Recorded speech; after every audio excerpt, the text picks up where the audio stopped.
The big center-right and center-left blocs in the European Parliament have lost their combined majority amid an increase in support for Liberals, Greens and nationalists. The center-right European People's Party remains the largest bloc, and is expected to form a pro-EU coalition. The Liberals and Greens had a good night, while nationalists were set for victory in Italy and France. Turnout was the highest for 20 years. Populists gained ground in some countries but fell short of the very significant gains some had predicted. In the UK, the newly formed Brexit Party claimed a big victory, and a strong performance by the Liberal Democrats came amid massive losses for the Conservatives and Labour. Analysts said the EPP was likely to form a grand coalition with the Socialists and Democrats bloc, with support from the Liberals and Greens. European elections 2019.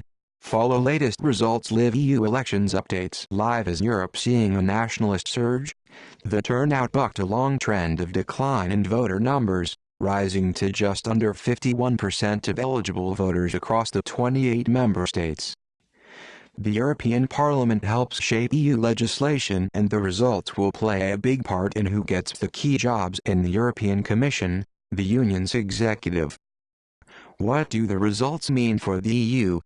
Based on current estimates, the previously dominant Conservative EPP and Socialists and Democrats blocs will be unable to form a grand coalition in the EU Parliament without support. The EPP was projected to win 179 seats, down from the 216 in 2014.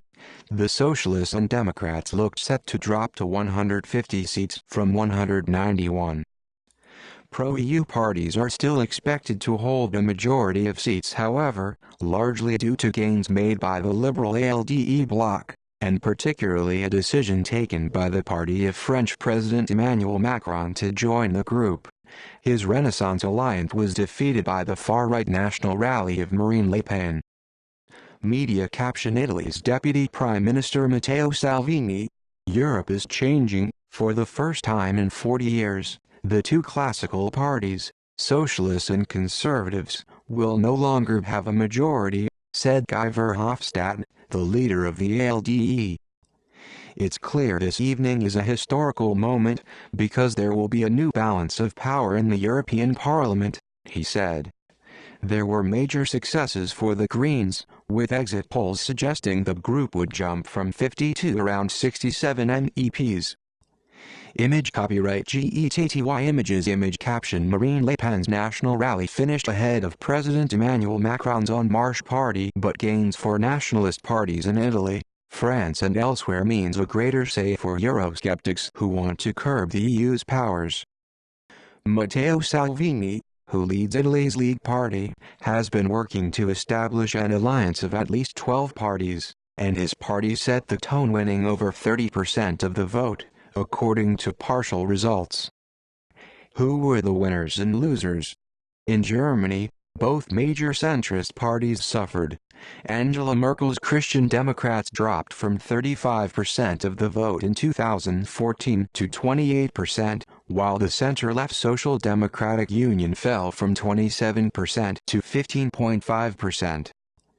In the UK, the newly formed Brexit Party, led by Nigel Farage, took an early lead with 32% of the vote, amid gains for the Liberal Democrats and significant losses for the major Conservative and Labour parties. Image copyright REUTERS. Image caption: The UK Brexit Party, led by Nigel Farage, is among the nationalist parties expected to perform well. The right-wing populist Alternative für Deutschland, AfD, performed worse than expected, projected in exit polls to win 10.5%, while still improving on their first results in 2014. Amid mixed results for far-right parties across Europe, Ms. Le Pen's National Rally Party, formerly the National Front, was celebrating victory over Mr. Macron's party, securing 24% of the vote to his 22.5%. A presidential official described the outcome as a disappointment but absolutely honorable compared to previous results. In Hungary, Viktor Orban, whose anti-immigration Fidesz party won 52% the vote and 13 of the country's 21 seats, was also a big winner. "We are small but we want to change Europe," Mr. Orban said. He described the elections as the beginning of a new era against migration. Image copyright EPA image caption Matteo Salvini is spearheading a new alliance of right-wing nationalists across Europe and Spain. The ruling Socialist Party, PSOE, took a clear lead with 32.8% of the vote and 20 seats, while the far-right Vox Party won just 6.2% and 3 seats, coming in fifth.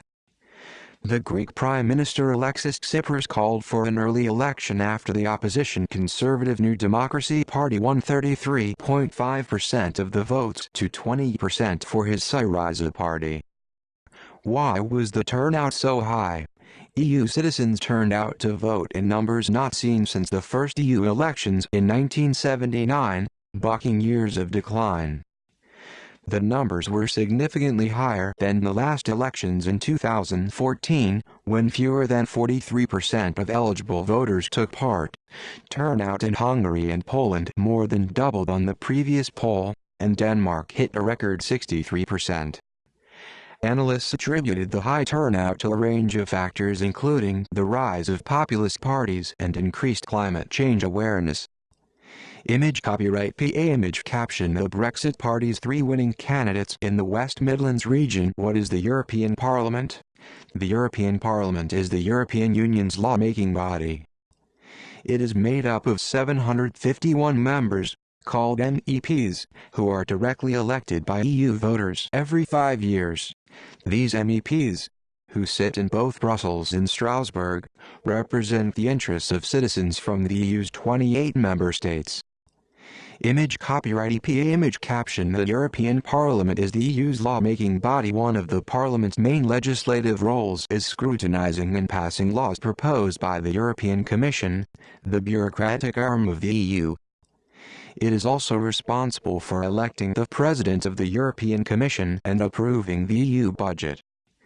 The Parliament is comprised of 8 main groups that sit together in the chamber based on their political and ideological affiliations.